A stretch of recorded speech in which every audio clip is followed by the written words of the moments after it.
go. Let's take some in the physique.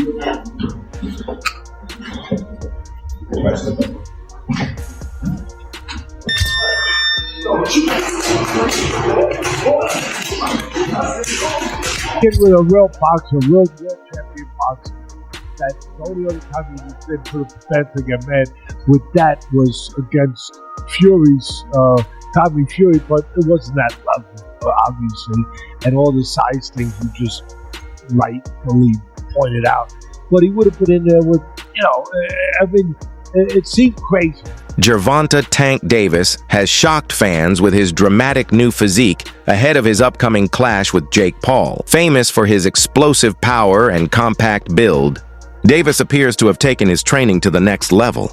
Recent footage from the gym reveals a noticeably bulked up, more imposing version of the lightweight star, sparking widespread speculation that he's gearing up to match Paul's size and strength head-on. You were yelling so much about him fighting somebody your size. His next opponent is, by far, the most credentialed guy ever fought actively in his prime. There's one problem. He fights at 135 pounds. He fights at 135 pounds. In preparation for his highly anticipated clash with Jake Paul, Gervonta "Tank" Davis has reportedly transformed his training routine into an all-out assault on weakness. His regimen now combines intense strength work, grueling sparring sessions, and relentless conditioning to support his impressive size increase. Footage and reports suggest that Davis has incorporated heavier resistance training, particularly compound lifts, to add significant core and upper body mass, all while maintaining his trademark speed and footwork drills to keep his agility sharp. Additionally, his sparring sessions are said to feature larger,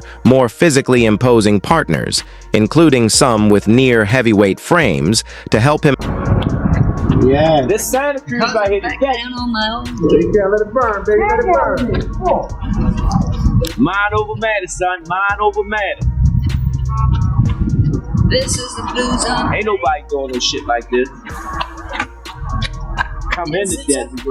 Nigga trying to stay away from the desert. He come in the desert. When the night Camera. Oh, Yeah, like action. And fighting. Like action. Cat. Come on, Ted. Come on, Ted. Warm up. Warm up, Ted. Come on, let's get this. Get down in there. Get down in there. 10 seconds. 10 seconds. 10 seconds. Don't take off. Don't take off. Shoot. Remember that gun on it? They got that gun on that tank. Go time.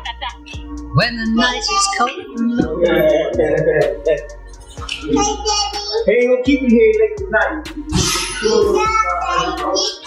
Good job. It's been hard being away from my daughter. She actually here, she sleep. It's been away from her. It was a little touchy, but I know what I'm up. Up against. I know that I got pay-per-view. I know I'm fighting a tough opponent. So really, I know how to lock in. I know how to shy away from everything. I know how to. I know how to fool around.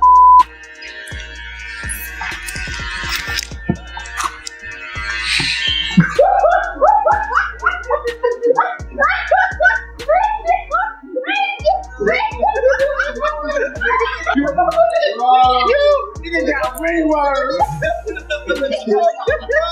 I said, team.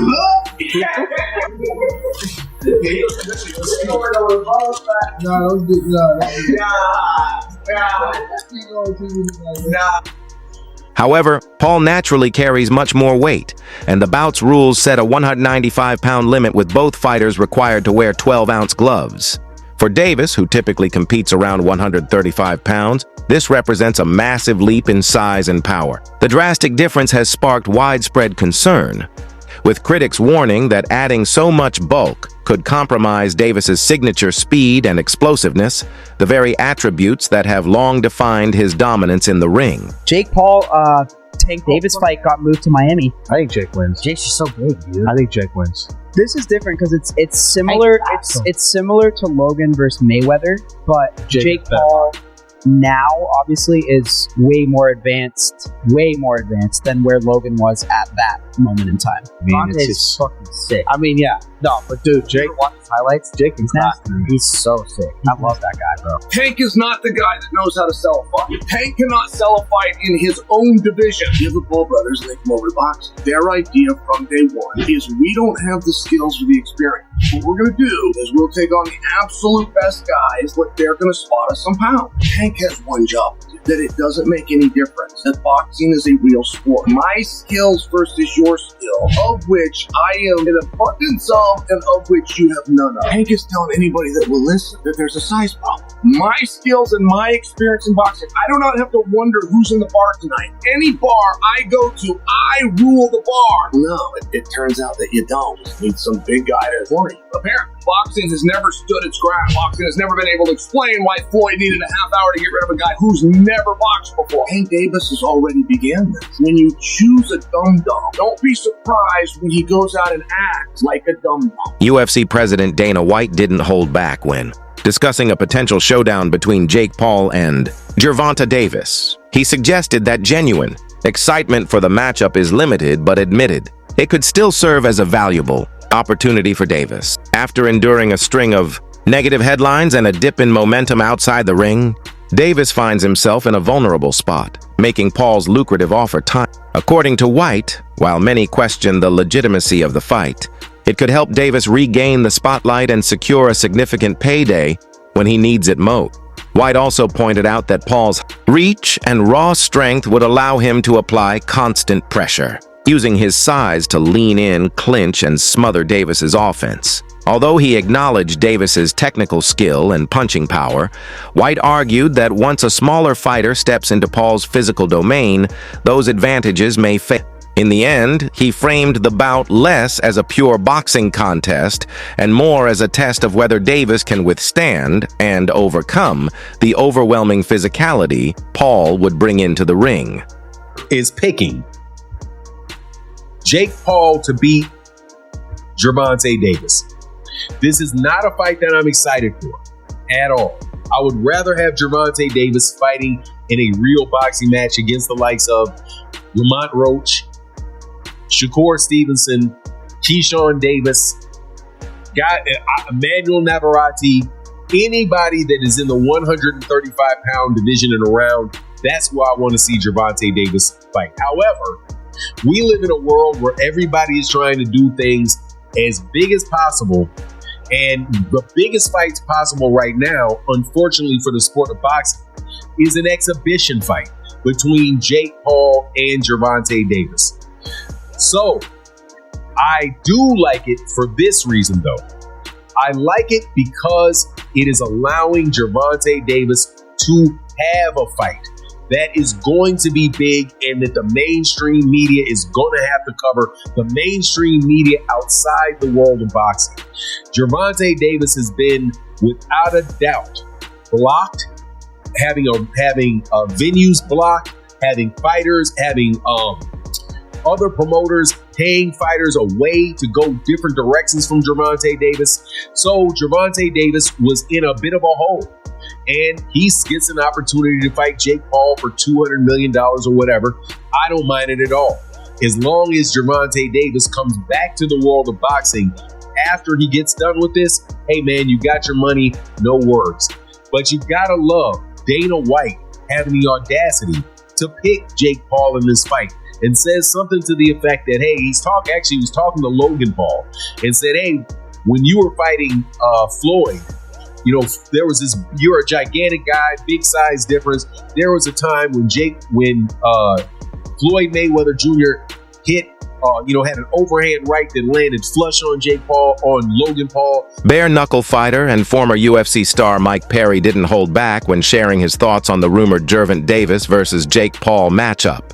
Perry criticized Davis for taking what he called a cash grab fight instead of chasing true boxing challenges, questioning whether Tank still has the same fire and hunger that made him a world champion. According to Perry, Davis choosing to face a YouTuber turned boxer shows he's more focused on fame and money than on cementing his legacy in the sport. Perry even suggested that Jake Paul's work ethic and drive might surpass Davis's at this stage. His comments struck a nerve with fans, reigniting debate about where Davis's motivation really lies. Jake is big, Tank has a lot of skill, but I don't think he's the same Tank that we saw the most incredible knockouts. We saw him, Lamont Roach performed great. They went to draw, and, I just don't know. And Tank walked away. I don't know if he loves it enough to beat a guy who outweighs him by 80 to 100 pounds. During the face-off with Jake Paul, Gervonta Davis appeared noticeably uneasy, a rare sight for the usually confident knockout artist. Observers pointed out his tense body language, limited eye contact, and forced composure, suggesting that the significant size difference between the two fighters may have gotten into his head. Standing across from the much larger Jake Paul, Davis seemed to recognize the physical challenge ahead. While some fans believe he was simply staying calm and focused, others took his demeanor as a sign of doubt. Tank looked very uncomfortable facing off. He just did. I've seen other face-offs this Tank done. He gets their face and they're intense and he looks good. He looked very meager up there. You've had 8 fights and you're going to go tangle with Tank Davis. And the story instantly comes out. Jake is so much bigger. There is such a compliment to Jake within that insult. It is meant to be an insult. It is meant to take away from a potentially glorious moment for Jake. But where the compliment comes is it means the public believes he's going to win. That's what it means. Things, right? They should also have like the size of the ring, the size of the glove, all that stuff. Particulars should be in the contract. But I would probably look for one thing that is not the common thing to have in a contract if I'm Tank. A ladder. A ladder. Can I get a ladder? Somebody? You know what I mean? Hey, look. Okay, if he hits him on the chin the way he can punch,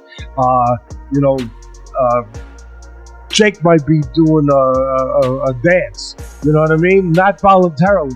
But we'll get into that more later. The thing that I'm talking about right here is what you said. It was stark. The size difference was really, you couldn't ignore it. We understand the talent difference, the experience difference. We understand all of that. But the size, the pure, and we understand small guys can beat big guys. We just saw Crawford do it to Canelo, but a little different.